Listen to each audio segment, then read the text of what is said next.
Se retrouver autour d'une table pour discuter entre amis du bon vieux temps et des souvenirs partagés. C'est ce que font aujourd'hui Alex Bernard, Ralph Tamar, Alain Dracius et Dominique Bougrainville.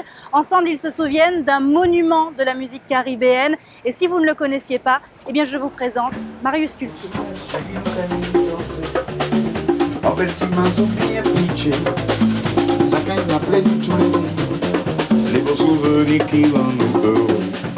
Jouer du Marius ensemble, c'est comme un voyage dans le temps. Il y a 30 ans, il était avec eux, Alex, Ralph, Alain. Aujourd'hui, le piano est silencieux, mais ils l'entendent comme si les doigts de Marius s'agitaient encore dessus. Marius, c'est lui, il a créé un genre musical au piano, sa façon de jouer la biguine. Et puis, bon, quand on me parle de Marius, pour moi, c'était le surdoué. Un autodidacte. Il n'a pas appris la musique, mais il s'est laissé transcender par les notes. Marius avait 43 ans quand il a quitté ce monde. À ses côtés, nombre d'artistes reconnus aujourd'hui ont fait leurs armes et développé leur talent.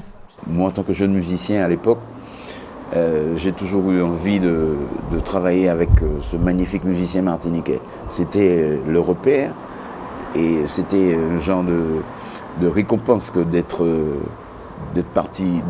faire partie de l'orchestre de Marius Cultier, quoi.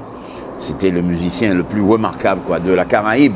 Avant la rosée petit matin, en beauté montée que ouvert pétale moins, montée que si fier que choisis moins, qui montée que offert tout mes temps moins.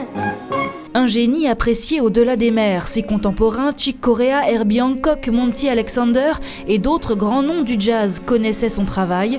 En France, il fait l'Olympia et joue au Palais des Congrès à la demande de Valéry Giscard d'Estaing au début des années 70. Les nouvelles qui nous parvenaient à la Martinique, c'était qu'il était l'égal de Jimmy Smith, par exemple, dans la technicité, dans ce qu'il a, dans ses promesses.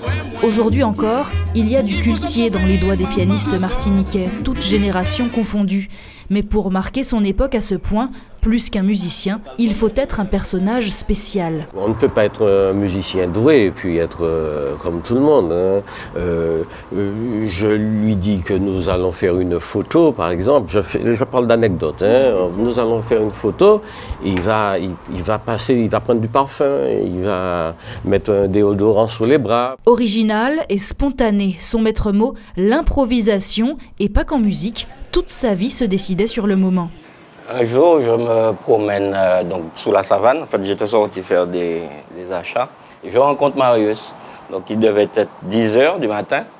Et il me dit, bon Alain, qu'est-ce que tu fais là maintenant? On part en Guadeloupe, là, midi. Je lui dis, waouh. Donc, pour moi, jeune musicien encore, c'est sans répétition, partir avec Marius en Guadeloupe, faire quoi?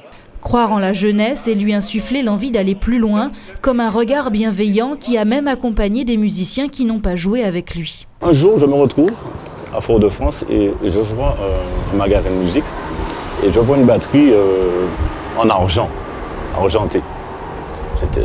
C'est incroyable, quoi. Et en fait, je vois quelqu'un qui vient qui me dit elle te plaît, hein, cette batterie, hein, tout ça. Et en fait, c'était Marius. Des souvenirs, il y en aura encore à l'appel vendredi 18 décembre. Comme les hommages de Jean-Claude Montredon ou l'album de Canonge et Tamar, il s'agit de faire revivre un génie. Chacun aura alors en tête ces moments uniques que Marius lui a offerts, comme un cadeau en échange de la promesse de ne jamais oublier Cultier et de cultiver sa musique jusqu'à la fin des temps.